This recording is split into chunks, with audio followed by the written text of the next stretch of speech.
നമ്മുടെ കാട്ടുതാറാവിൻ്റെ അധ്യായം അവസാനിപ്പിച്ച പോലെ തന്നെ ഇരട്ടത്തലച്ചി ബുൾബുൾസിൻ്റെ കാര്യം അവസാനിപ്പിക്കേണ്ടി വന്നു. ഈ കാണുന്നത് ഞാൻ രാവിലെ പോയി എടുത്ത വീഡിയോ കേട്ടോ. രാവിലെ എല്ലുമ്പോൾ കൂട്ടിയിൽ നിന്ന് ഇത് പറന്നങ്ങ് പോവായിരുന്നു. ഞാൻ പോയി നോക്കിയപ്പോൾ 2 മുട്ട തന്നെ ഉണ്ടായിരുന്നു, കുഴപ്പമൊന്നുമില്ലായിരുന്നു. കാരണം ഇത് അത്ര സേഫായിട്ടിരുന്ന ഒരു ഏരിയ. ആരും അങ്ങനെ മനസ്സിലാക്കില്ല അതിൻ്റെ ഉള്ളിൽ ഒരു കൂടുണ്ടെന്നോ അല്ല കിളി ഇരിക്കുന്നുണ്ടെന്നോ എന്താണെന്നറിയില്ല. ഉച്ച കഴിഞ്ഞ് ഞാൻ പോയി നോക്കുമ്പോൾ കൂടിൻ്റെ അവസ്ഥ തന്നെ ഇത് വളരെ ദയനീയമായിരുന്നു. ദയനീയം എന്ന് പറയാൻ കൂട് അവിടെ ഇല്ല. ഇത് ഉച്ച കഴിഞ്ഞിട്ടുള്ള വീഡിയോയാണ്. കൂട് ഞാൻ നോക്കുമ്പോൾ ഈ രീതിയിലാണ് കൂട് കിടക്കുന്നത്. മുട്ടയോ ഒന്നുമില്ല. ഞാൻ താഴത്ത് മൊത്തം ഞാൻ അരിച്ചു നോക്കി, മുട്ടയോ കാര്യങ്ങളോ ഒന്നും കാണാനില്ല. എന്തെങ്കിലും പാമ്പ് വന്ന് നശിപ്പിക്കുവാണോ എന്താ പറ്റിയ എന്നുള്ള ഒരു അറിവുമില്ല. പക്ഷേ കിളികളെയും ഞാൻ ആ പരിസരത്തൊന്നും കണ്ടില്ല.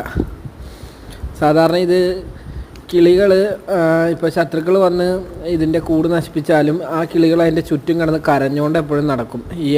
ഞാൻ കണ്ട അനുസരിച്ച് നമ്മുടെ ഇരട്ടത്തലച്ചി ബുൾബുൾസിൻ്റെ ഒരു രീതി അതാണ്. അല്ല നിങ്ങളുടെ കുഞ്ഞ് നഷ്ടമായാലും ഇങ്ങനെ കിടന്ന് കരയും. ആ കിളീന്നല്ല മറ്റു കിളികളും എല്ലാം സെയിം രീതി തന്നെയാണ്. പക്ഷേ ഇന്നെന്തോ അതിനെ കിളീനെ പോലും കണ്ടില്ല. ഇനി കിളീനെ പിടിച്ചുകൊണ്ട് പോയോ ഒന്നും അറിയില്ല.